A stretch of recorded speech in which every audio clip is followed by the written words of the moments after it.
నా పేరు నవీన్. ఇది నా జీవితంలో నేను ఎప్పటికీ మర్చిపోలేని రోజు.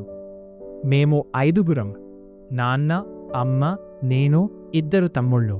మా ఇంట్లో ఎప్పుడూ నవ్వులు, ఆటలు, చాలా హ్యాపీ ఫ్యామిలీ. కొన్ని నెలల క్రితం అమ్మ మళ్ళీ ప్రెగ్నెంట్ అయ్యింది.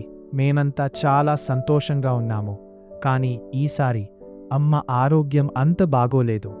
ఆమె ఎప్పుడూ అలసిపోయినట్టు ఉండేది, తినలేకపోయేది, తరచూ తలనొప్పి, తిప్పలు. డాక్టర్ చెప్పాడు, జాగ్రత్తగా ఉండాలి, ఈ ప్రెగ్నెన్సీ కాస్త రిస్కీ. కొన్ని నెలల తర్వాత ఒకరోజు ఉదయం అమ్మకు డెలివరీ టైం వచ్చింది.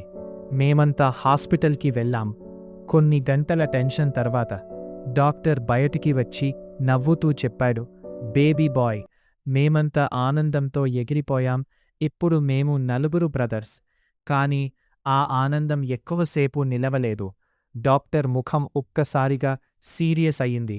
అమ్మ పరిస్థితి ఇంకా స్టేబుల్ కాదు అన్నాడు. నా గుండె ఒక్కసారిగా దిగిపోయింది. కొన్ని గంటల తర్వాత నాన్న నన్ను పక్కకు తీసుకెళ్లి నెమ్మదిగా అన్నాడు, నవీన్, అమ్మకి బ్లడ్ చాలా తక్కువ అయ్యింది.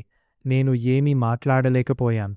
రాత్రి ఐసీయూ బయట నేను ఒక్కడినే కూర్చున్నాను. అప్పుడు లోపల నుండి మానిటర్ సౌండ్ ఒక్కసారిగా వేగంగా వినిపించింది. Beep beep beep. నర్సులు పరుగెత్తుకుంటూ లోపలికి వెళ్లారు. నా గుండె బాగా కొట్టుకుంటుంది. అమ్మకి ఏమైందో? కొన్ని నిమిషాలు, కాని నాకు అవి గంటలలా అనిపించాయి. తలుపు నెమ్మదిగా తెరుచుకుంది. డాక్టర్ బయటికి వచ్చాడు. ఆయన ముఖం చూసి నేను భయపడ్డాను. డాక్టర్, నా అమ్మ అని అడిగాను. ఆయన కాసేపు మౌనంగా నిలబడ్డాడు. మేము మా బెస్ట్ చేశాం అన్నాడు. నా కాళ్ళు వణికిపోయాయి. అయితే అప్పుడే ఐసీయూ లోపల నుంచి ఒక్క నర్స్ గట్టిగా అరిచింది, sir, pulse is coming back. Doctor వెంటనే లోపలికి పరుగెత్తాడు. కొన్ని నిమిషాల తర్వాత డాక్టర్ బయటికి వచ్చి చిరునవ్వు పెట్టాడు. మిరాకిల్, ఆమె మళ్ళీ రెస్పాండ్ అవుతుంది. తల్లి సేఫ్. ఆ క్షణం నేను కన్నీళ్లు ఆపుకోలేకపోయాను.